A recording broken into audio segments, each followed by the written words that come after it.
Kemudian beliau orangnya zuhud. Beda zuhud sama miskin.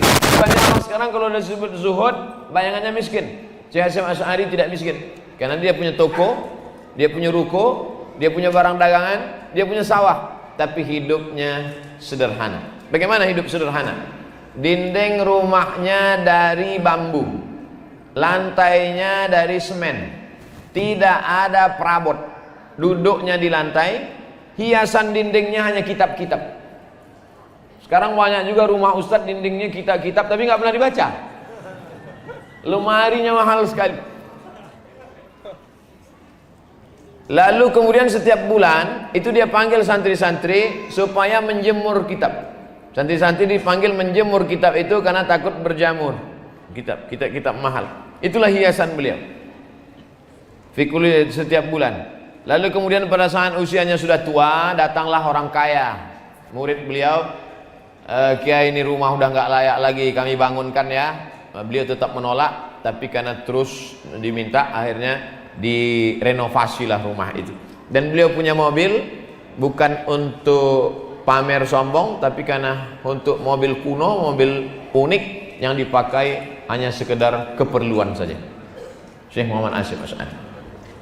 Beliau pernah diberikan penghargaan oleh Ratu Wilhelmina pada tahun 1937. 8 tahun sebelum kemerdekaan Republik Indonesia, Ratu Wilhelmina menyerahkan bintang emas dari Belanda. Tapi kemudian Syekh Hasyim Asy'ari menolak. Dengan lembut dia menolak, dia tidak mau. Karena kalau dia terima berarti itu persetujuan dia terhadap penjajahan Belanda kepada bangsa Indonesia. Dia tidak mau. Beliau pernah mendapatkan 3 jabatan dari Jepang.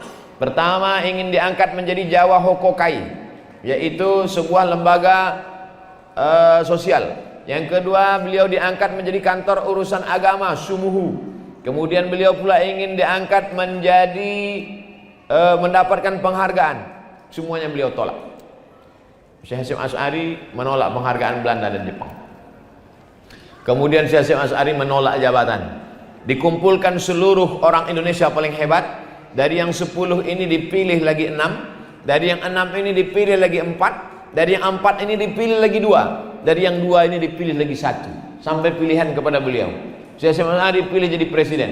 Kata Syekh Hasyim Asy'ari, saya berjuang selama ini bukan karena ingin jabatan itu, tapi ingin supaya Indonesia merdeka. Dan beliau tetap kembali ke pondok pesantren Hadratus Syekh Hasyim Asy'ari. Beliau tidak menerima bantuan. Datanglah orang-orang kaya ingin memberikan bantuan, tapi cara beliau tidak kasar. Dia tidak mengatakan, orang kaya, kau bawa semua hartamu ini, haram ini. Tidak. Nah, beliau tetap terima kasih. Lalu kemudian ada santri-santri beliau panggil, kemudian ada orang-orang yang perlu buat pesantren, perlu tanah, baru beliau salurkan. Karena beliau sendiri punya sawah, punya toko untuk menghidupi pesantren. Beliau mengalihkan bantuan, langsung dilihat oleh saksi. Saksi ini menulis dalam bukunya. Nama saksinya Sayyid Muhammad Asad bin Ali bin Ahmad bin Syihab. Saya lihat dengan mata kepala saya sendiri. Datang beberapa ibu-ibu. Ini dilihat. Muslimat, qaddamna min aqsa. Datang ibu-ibu. Nah, jadi memang rupanya yang suka nyumbang itu dari dulu memang ibu-ibu.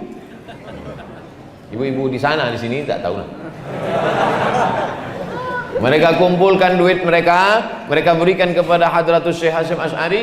Kata Syekh Hasyim Asy'ari, terima kasih atas segala bantuannya, tapi kebetulan ada yang lebih memerlukan. Akhirnya didirikanlah pondok pesantren khusus perempuan.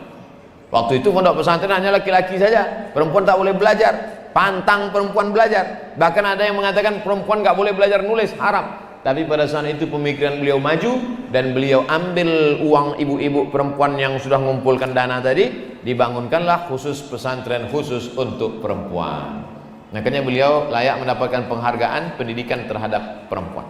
Tapi jangan bayangkan Syekh Hasyim Asy'ari itu ulama dengan jenggotnya, dengan sorbannya, dengan jubahnya, ahli hadis, pejuang kemerdekaan, lalu nggak pernah bercanda, orangnya serius saja. Tidak. Saya tulis ada satu sisi canda beliau. Dulu kalau ada tentara Jepang bawa pesawat, tentara Jepang, maka orang Jawa akan mengatakan kasukehe. Kasukehe bahasa Jepang artinya lari, tentara Jepang datang. Kasukehe, lari, tentara Jepang datang. Tapi makna itu di pesantren Tebuireng lain. Kalau Syekh Hasyim Asy'ari sedang patroli, sedang memeriksa kamar-kamar santri, itu santri-santri yang lain langsung ngasih tahu kawannya, Kasuke.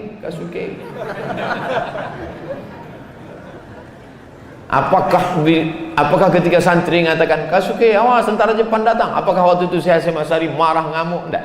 Dia pun tersenyum melihat kelakuan tingkah laku santri-santri tersebut. Jadi beliau punya sisi humanisme kemanusiaan, tidak kejam, tidak pemarah. Mungkin itulah yang membuat orang tertarik dengan kepribadian Syekh Muhammad Hasyim Asy'ari. Dia orang yang terbuka. Waktu itu ada gubernur Belanda namanya Van der Plas, datang membawa anjing, bertamu ke rumah Syekh Hasyim Asy'ari. Beliau sambut karena dianggap ini sebagai seorang tamu, sebagai seorang manusia, ukhuwah insaniyah, beliau sambut. Tapi ketika mau ditarik untuk ikut kerjasama dengan Belanda, beliau tolak. Kamu datang sebagai tamu, oke. Tapi kalau untuk mengajak kerjasama dengan penjajah, tidak. Ada masanya lembut, ada masanya tegas, ada masanya keras, ada masanya terbuka. Begitu kepribadian Syekh Muhammad Hasyim Asy'ari. Beliau orang yang sabar menghadapi ujian.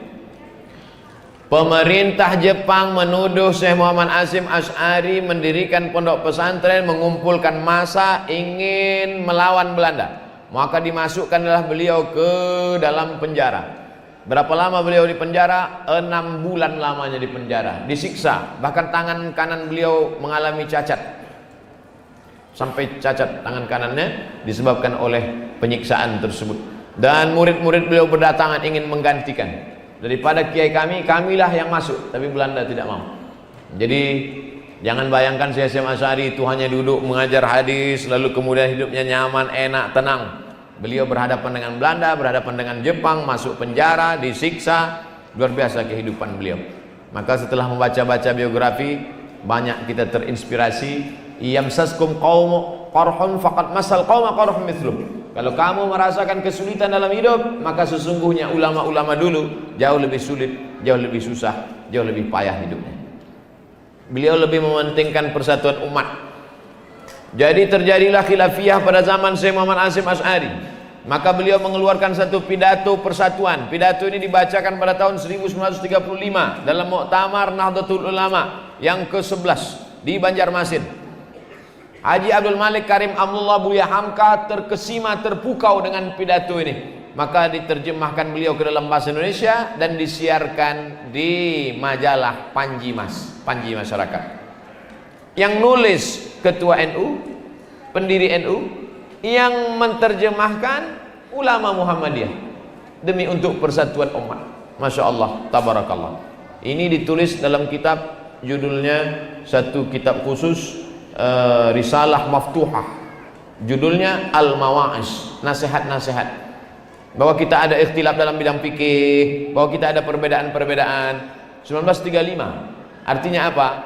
Hampir seabad yang lalu. 1935 beliau sudah menulis tentang persatuan umat. Sekarang 2020 besok pagi, nanti malam. Masya Allah, hampir 100 tahun yang lalu.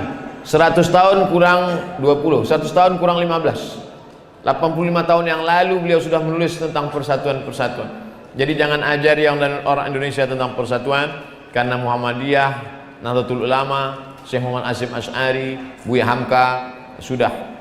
Tapi Buya Hamka bukanlah sepadan usia. Yang sepadan dengan Syekh Hasyim Asy'ari adalah ayah Buya Hamka, yaitu Haji Abdul Karim Amrullah. Sedangkan Buya Hamka sebaya dengan anak beliau, yaitu Kiai Haji Abdul Wahid Hashim.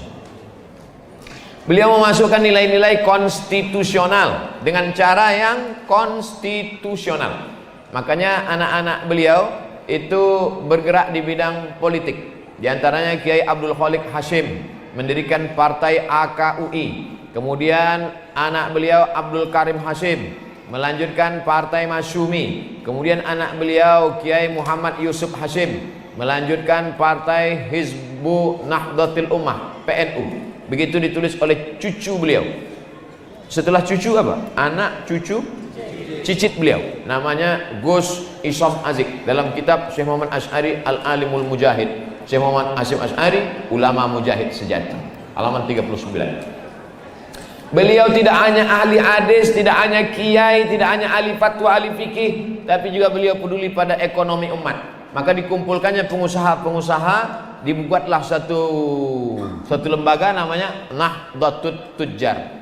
Nahdlatul Ulama, kebangkitan ulama. Nahdlatul Tujjar, kebangkitan pedagang-pedagang. Karena beliau sendiri pedagang. Bahkan satu hari khusus, hari Selasa, tidak ngajar, dikhususkan untuk memeriksa dua, dagang dan kebun. Jadi beliau adalah entrepreneur, businessman, dan beliau membangun itu, maka bangkitlah yang disebut dengan Nahdlatul Tujjar, kebangkitan para pedagang-pedagang. Apa pelajaran dari sini? Umat Islam kalau mau independen, tidak diintervensi orang pemikirannya, maka mesti bangkit dalam bidang ekonomi. Beliau jihad melawan Belanda. Pada tahun 1940, beliau sudah tua. Belanda mengeluarkan peraturan wamil, bukan ibu hamil. Wamil wajib militer. Semua anak-anak Indonesia, anak-anak muda wajib wamil. Anak muda tidak mau kalau tidak ada fatwa dari kiai. Dimintalah fatwa kepada Syekh Hasyim Asy'ari. Mbah Hasyim, ini Belanda nyuruh anak muda ikut jadi wajib militer. Boleh apa enggak boleh? Syekh Hasyim Asy'ari mengeluarkan fatwa haram hukumnya ikut wajib militer Belanda, yang nanti akan dipakai untuk melanggengkan penjajahan Belanda. Lalu kemudian beliau mengharamkan semua yang terkait dengan penjajah Belanda. Haram kalau kita ngasih darah kita ke orang, apa namanya? Donor darah.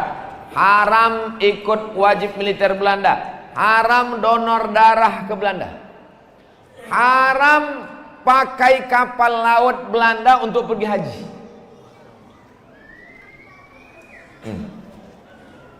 Tahrimi musanadati hukum Hollandia ala ay syaklin kana. Tidak boleh ikut hukum pemerintah Belanda. Haram ikut tentara Belanda. La siyama tabarru' dam. Haram menyumbang darah, donor darah Belanda. Istikhdam bakhirah Holanda. Haram memakai kapal Belanda penjajah untuk sampai ke tanah suci Makkah Al-Mukarramah. Yang nulis Abu Bakar Aceh dalam kitab biografi Syekh Abdul Wahid Hasyim. Beliau menulis Syekh Abdul Wahid Hasyim, tapi beliau singgung cerita tentang Syekh Muhammad Hasyim Asy'ari. Halaman 126. Jihad melawan Jepang. Jadi waktu itu ada namanya lagu Kimigayo. Bapak-bapak yang dulu pernah mengalami penjajahan Belanda, ibu-ibu yang hafal lagu Kimigayo, tolong berdiri, kami mau mendengarkan. Jadi waktu itu orang disuruh ngapal lagu Kimigayo. Lalu kemudian mengangkat bendera Hinomaru. Lagunya Kimigayo, bendera yang diangkat bendera Hinomaru. Lalu kemudian berdiri sambil memiringkan badan, namanya sekere. Lagu Kimigayo, bendera Hinomaru, berdiri setengah membungkuk sekere. Maka Syekh Muhammad Hasyim Asy'ari mengharamkan ini. Haram, jangan ikut Jepang, karena mereka ini adalah penjajah. Lalu kemudian menghormati Raja Tenoheka, haram juga, tak boleh. Ini semua fatwa-fatwa beliau ditulis oleh Syekh Muhammad Isam Hazik dalam biografi Syekh Muhammad Hasyim Asy'ari, Al-Alimul Mujahid, ulama mujahid. Jihad peta. Siapa yang ikut membela tanah air? Ada tentara yang dipersenjatai, yang dilatih untuk melawan Belanda pada tahun 1943 bulan Oktober, dipimpin oleh anak beliau, anak Syekh Hasyim Asy'ari, namanya Abdul Hafiz atau Abdul Khaliq, yang derajatnya, pangkatnya waktu itu naik menjadi Daidanku. Maka beliau menganjurkan anak-anak muda supaya ikut pasukan ini. Bahkan beliau membentuk dua pasukan, satu Hizbullah, satu Sabilillah. Ada dua pasukan yang dibentuk, satu Hizbullah, satu Sabilillah. Maka beliau mendapatkan gelar pahlawan nasional. Pahlawan bukan hanya sekedar duduk berdoa di masjid, tapi beliau dengan fatwa-fatwanya, dengan apa yang beliau hadapi.